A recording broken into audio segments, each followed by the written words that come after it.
दोस्तों नमस्कार, मेरा नाम है समीर और आप देख रहे हैं विजन ऑफ समीर। एक बार फिर से आप लोगों का स्वागत है एक नए एपिसोड में, जहां पे हम लोग बात करते हैं भोजपुरी के यूट्यूबर्स के एक्शन और रिएक्शन के बारे में।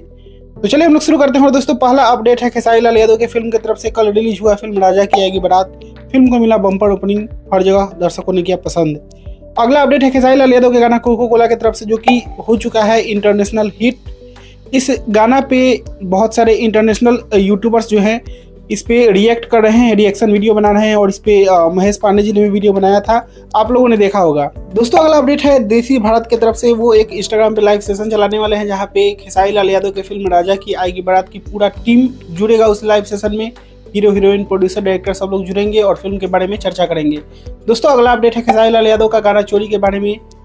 जैसे ही मैंने कल वीडियो बनाया, गाना का जो चोरी किया है गाना को, उसका नाम वायरल हो चुका है और हर जगह यूट्यूबर्स वीडियो बना रहे हैं, रिएक्ट कर रहे हैं। गिरवा ने भी वीडियो बनाया है, हमारे विशाल भाई ने भी वीडियो बनाए हैं, हर कोई रिएक्ट कर रहा है। आज पूरी तरह से दूध का दूध पानी हो जाएगा, पानी का पानी हो जाएगा जब गाना का टीजर रिलीज होगा। दोस्तों अगला अपडेट है राजन सिंह मुकुट की तरफ से। उन्होंने एक शॉर्ट्स वीडियो के दौरान यामिनी सिंह को सौम्या पोखरेल 2 बताया है।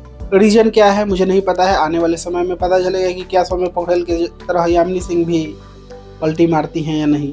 खैर चलिए, दोस्तों अगला अपडेट है टैलेंटेड भोजपुरी की तरफ से। उन्होंने काजल अगवानी को वीडियो कॉल पे खेसारी लाल यादव से बात करा दिया था हमने लगाकर। हालांकि कंटेंट में कुछ ऐसा जिक्र नहीं था, ऐसे ही नॉर्मली कुछ बातें थी जो कि आमतौर पे बात की जाती हैं। तो दोस्तों आज के लिए यही सारे अपडेट थे। बाकी आप लोग 12 बजे आज लाइव सेशन है, खेसारी लाल यादव भी उस लाइव सेशन में जुड़ेंगे। आप लोग देख सकते हैं इंस्टाग्राम पे, देसी भारत के इंस्टाग्राम प्रोफाइल पे। तो बस इस वीडियो में इतना ही। ऐसे ही वीडियो के लिए आप लोग चैनल को सब्सक्राइब करिएगा और मैं मिलूंगा आप लोगों से एक नए वीडियो में। तब तक के लिए जय हिंद, वंदे मातरम।